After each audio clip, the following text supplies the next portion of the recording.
Do we want to be part of this? No, we need to be part of this. Well, thank you so much for the kind invitation and all the hard work that you've done.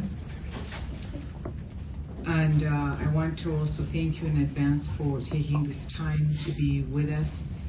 And I want to say that on behalf of the people and the Republic of Uganda, we are wholly committed to fighting, to being part of the journey in making things right.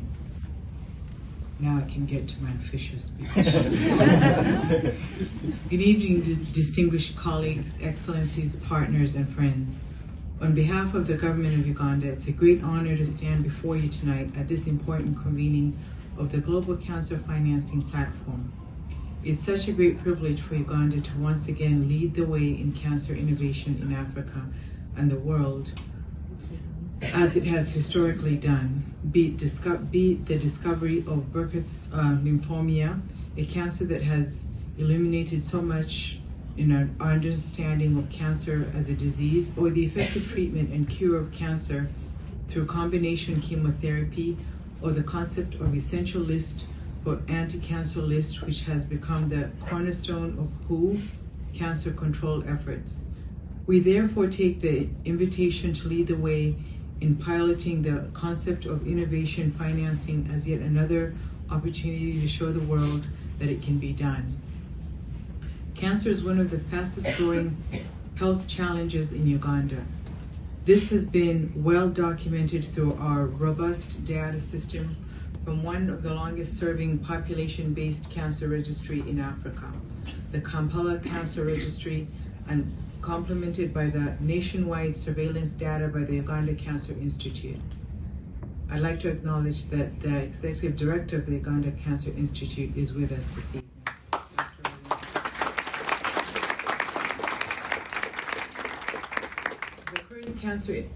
The current cancer stats in the country stand at 37,000 new cases and mortality greater than 26,000, which is very high for a population of 41 million. Every family in our country has been touched in some way: mothers, fathers, daughters, and sons. Too often, patients are diagnosed late when treatment is more difficult and survival chances are slim. Yet we know that when cancer is detected early and treated effectively, the outcome can be very different. Lives are saved, families are protected, and communities remain strong. On a personal note, this year on June 3rd, my cousin passed away because of cancer. She was in her mid-40s and a mother of 3. Days later, my aunt passed away because of cancer. I'm not the only one.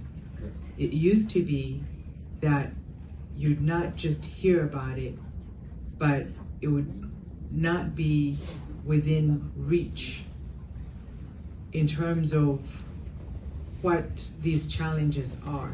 It was so distant, and yet for many Ugandans, and not just in Uganda, but many East Africans, you hear that more and more the burden of cancer, especially the late diagnosis, is really, really hitting home closer and closer. Back to my official speech. Our President, His Excellency Yoweri Kaguta Museveni, and the government of Uganda has prioritized cancer control interventions in a number of ways, such as the establishment of the Uganda Cancer Institute by a statutory instrument as an agency of government, focusing on implementation of an effective, comprehensive national cancer control program. Through the UCI, there's a dedicated budget specifically for cancer fight, and this enables the Institute to undertake development of infrastructure, equipment, setting up systems, and procurement of the drugs and supplies. Cancer treatment in Uganda is free, provided by the government of Uganda. This is in line with the principles of universal health coverage.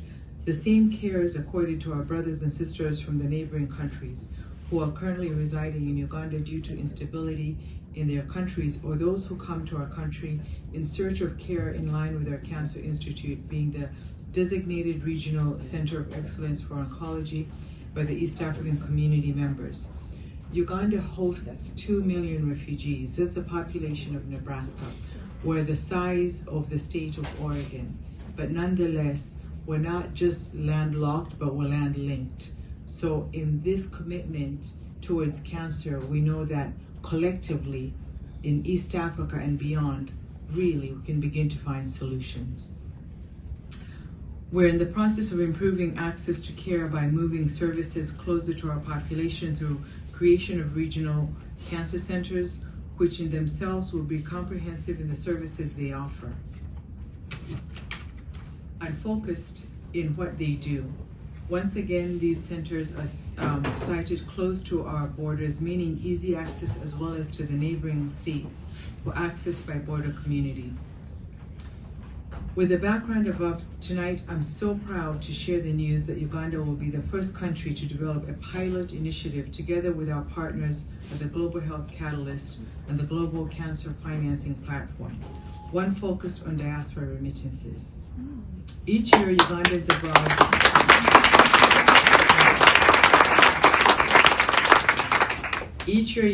abroad spend billions of shillings home to support their families. These remittances are incredible lifelines. They put food on the table, keep children in school, and help communities to thrive. Imagine even a small portion of this generosity could also strengthen our health system, funding cancer screening, diagnostics, and treatment that save lives. As a matter of fact, when you look at the remittances from our diaspora, they exceed FDI. So it really is a lifeline. It's a viable lifeline. This pilot will explore exactly that, working with partners across government, diaspora networks, payment providers, and civil society. We will test a new way for Ugandans abroad to contribute directly to cancer services. Let me emphasize that this is a pilot. It is about testing and learning to identify which mechanisms work and how to ensure funds are used with the highest standards of transparency and accountability. Every shilling must be traceable from commitment to clinic, and every clinic investment must bring us closer to our shared goal of diagnosing and treating cancer early. We also must want to be clear. This effort is meant to complement and not replace our government's investments. Diaspora giving is an additional creative channel, one piece of a broader financing engine that we hope the Global Cancer Financing Platform will bring to life. Uganda is proud to take this first step, but I know we will not walk alone. To our Ugandan brothers and sisters in the diaspora, this is your opportunity to shape a healthier future for our nation. To our international partners here in New York tonight, this is your invitation to walk with us, to innovate boldly. Let me repeat that, to innovate boldly. Thank you, Kathy, for being bold. And to show that even in a difficult global financing environment, we can find new ways to deliver hope and care. Uganda is proud, really, really proud. I am extremely honored to stand at the forefront of this movement. We commit to learning openly, sharing our experiences, and building a financing platform that is credible, inclusive, and transformative. Thank you, and I will now turn it back to Dr. Will. Thank you so much.